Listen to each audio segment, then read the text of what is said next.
مریم نواز صاحبہ کا وہی بیان جو میں کہہ رہا تھا کہ کچھ سمجھنا مشکل ہو رہا ہے، وہ بیان آپ کو سنواتا ہوں کہ مسلم لیگ نون پہلے مصلحت پسند ہوا کرتی تھی، اب مقابلہ کرنا سیکھ گئی ہے۔ کیا کہہ رہی ہیں ذرا سنیے۔ جو مصلحت پسند ہوا کرتی تھی، مسلم لیگ نون اب مقابلہ کرنا سیکھ گئی ہے۔ مسلم لیگ نون ان ووٹ چوروں کے حلق سے اپنی سیٹیں نکلوانا بھی جیت گئی ہے۔ اور یہ صاحب ذرا سمجھائیں نا، اس کا کیا مطلب ہے؟ کہ مسلم لیگ نون پہلے مصلحت پسند ہوا کرتے تھے، اب سیکھ گئی ہے مقابلہ کرنا، کیا مطلب ہے؟ آج جب گلشن کی جمعیت پریشان ہو گئی، پھول کو باد بہاری کا پیام آیا تو کیا اس پاکستان کی اس مصلحت کوش ان کی سیاست تھی، اس کو مصلحت کوش کہتے ہیں۔ یہ کاسہ لیس سیاست تھی، یہ ضیاء الحق کی یا جنرل جیلانی کی آغوش میں پلی ہوئی سیاست تھی۔ اس سیاست نے کیا کچھ نہیں دیا، اس کو مصلحت کس چیز کی مصلحت تھی؟ مصلحت یہ تھی نا کہ آپ نے اپنی ایک فیملی ٹریڈیشن کو اسٹیبلش کرنا، اس کو مصلحت کہتے ہیں۔ آپ جب نواز شریف صاحب کو گورنمنٹ کالج کی کنٹین سے اٹھا کے جنرل جیلانی صاحب نے ایک وہ بنایا تھا اپنا فائنانس منسٹر اور ایک کھلنڈے سے نوجوان کو، تو اس وقت کس چیز کی مصلحت تھی؟ ذاتی اقتدار کی مصلحت تھی۔ اور جب وہ وزیر اعلیٰ، جب انہوں نے جنیجو کو مسلم لیگ سے آؤٹ کیا تھا اور جس پونڈے طریقے سے اپنے اس لیڈر کے خلاف ایک پورے کا پورا وہ جال بنا تھا، اور پورا جب وہ 85 میں جب وہ IGI ان کے لیے بنی تھی، یہ کیا مصلحت تھی؟ ذاتی اقتدار کی مصلحت تھی۔ اب ذاتی اقتدار نہیں ہے تو آپ لڑیں ہم کا نہ پہلے آپ اس ملک کے لیے مصلحت کوش تھے، نہ اب اس ملک کے لیے آپ لڑنے کے لیے تیار ہیں۔ ذاتی اطلاعیاں پورٹل پاکستان کی جو ساری کی ساری پالیٹکس ہے، یہ گھرانوں کے گرد گھومتی ہے، اور یہی وجہ ہے کہ پاکستان کی پالیٹکس جو ہے وہ تباہ ہے۔ اس گھرانوں کے پالیٹکس میں یہ ہوگا، یہی مصلحت، اور کس چیز کی مصلحت ہے؟ آپ فلیمنگ روڈ کے ایک فلیٹ سے اٹھتے ہیں، ایک چھوٹے سے گھر سے اٹھتے ہیں، اور آپ پاکستان کا دنیا پوری کی امپائر آپ کے ساتھ ہوتی ہے۔ آپ وہاں سے اٹھتے ہیں، کیا نام ہے، جو بمبینو سینما کے ارد گرد سے اور چھوٹے سے ایک علاقے سے اٹھتے ہیں، اور آپ دنیا پاری کی امپائر آپ کے ساتھ، آپ فیصلہ کن ووٹ اور فیصلہ کن صورتحال میں۔ یہ سیاست جو ہے نا، وہ چورش نے کہا تھا، میرے وطن کی سیاست کا حال مت پوچھو، گھری ہوئی ہے طوائف تماشبینوں میں۔ یہ مسئلے اور یہ سب، یہ مصلحت پسندی اور مفاد پرستی میں کیا فرق ہے؟ دیکھیں نا، انہوں نے نام دیا نا، تم کوئی اچھا سا رکھ لو اپنے دیوانے کا نام، انہوں نے اچھے دیوانے کا نام اچھا رکھ لیا۔ اب مصلحت کس چیز کی؟ بتاؤ تو صحیح، بتاؤ تو صحیح، کیا دنیا پہ پاکستان نے حملہ کر دیا تھا اس وقت جب آپ ذوالفقار علی بھٹو کی اس پھانسی کے بعد آپ اقتدار پہ آئے تھے، اور آپ نے یہاں پر پیپل پارٹی کے خلاف ایک مہم شروع کی تھی، اور جو آپ نے زبان استعمال کی تھی بے نظیر کے خلاف، اور جو آپ نے زبان استعمال کی تھی پیپل پارٹی کے خلاف، اور جو آپ نے اس کو ووٹ کو اینٹی بھٹو ووٹ کو کیش کیا تھا، کس چیز کی مصلحت تھی؟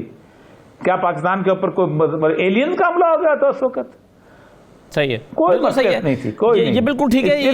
کیا آپ سمجھتے ہیں نذیر غاری صاحب، یہ مصلحت پسندی، پہلے مصلحت پسند تھی پارٹی، اب یہ مقابلہ کرنا سیکھ گئی ہے، کیا مطلب ہے اس جملے کا؟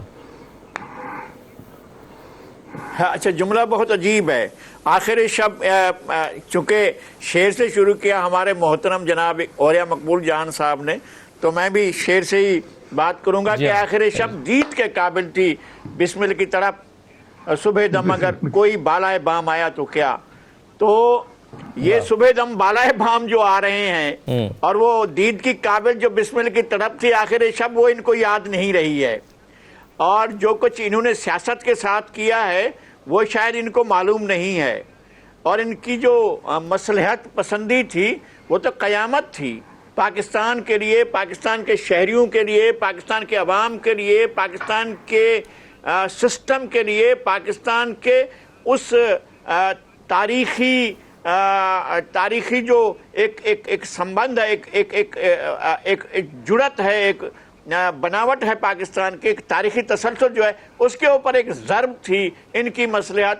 پاکستان کا جو ایک فائبر ہے اس کو توڑنے کی کوشش تھی، پاکستان کے ایک جمہوری رویے کو آمرانہ رویے میں تبدیل کرنے کی ایک کوشش تھی، اور یہ مصلحت تھی۔ یہ مصلحت تھی کہ جناب 4 اپریل 79 کو ایک واقعہ ہوتا ہے، اور اس کے بعد سپٹمبر 81 میں یہ حلف اٹھاتے ہیں، اور حلف اٹھانے کے بعد آج تک ان کے اقتدار کے تسلسل کو زوال نہیں آیا جب نہیں ہوتے ہیں تب بھی ہوتے ہیں، جب ہوتے ہیں تو ہوتے ہی ہیں۔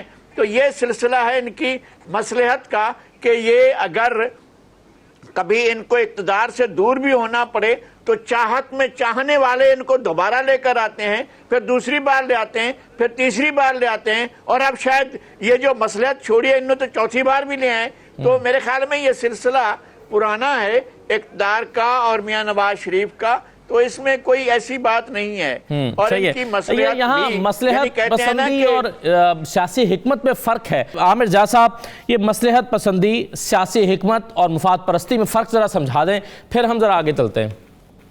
وہ سمجھنے سے پہلے تو میں ہی کہوں گا کہ بڑی مبارکباد کی مستحق ہیں کہ چلے انہوں نے اعتراف تو کیا اور بمیں ہوش و حواس کیا، باقاعدہ ہوش و حواس کے ساتھ کہ جی انہوں نے مصلحت پسندی کے ان کی جماعت نے، ان کے والد نے، ان کے تمام رہنماؤں نے جو ہے اس کا مظاہرہ کیا، لیکن ایک چیز کی وضاحت نہیں کی، اور میں خیال میں کبھی آگے چل کے کریں گے انشاءاللہ، جس طرح سے وہ اچھی باتیں کر رہی ہیں، وہ یہ کہ جی کب مصلحت کا انہوں نے مصلحت پسندی کا مظاہرہ کیا۔ 6 مہینے کے لیے ٹویٹر خاموش ہو گیا، 1 سال کے لیے خاموش ہو گیا، مصلحت پسندی میں چلے گئے۔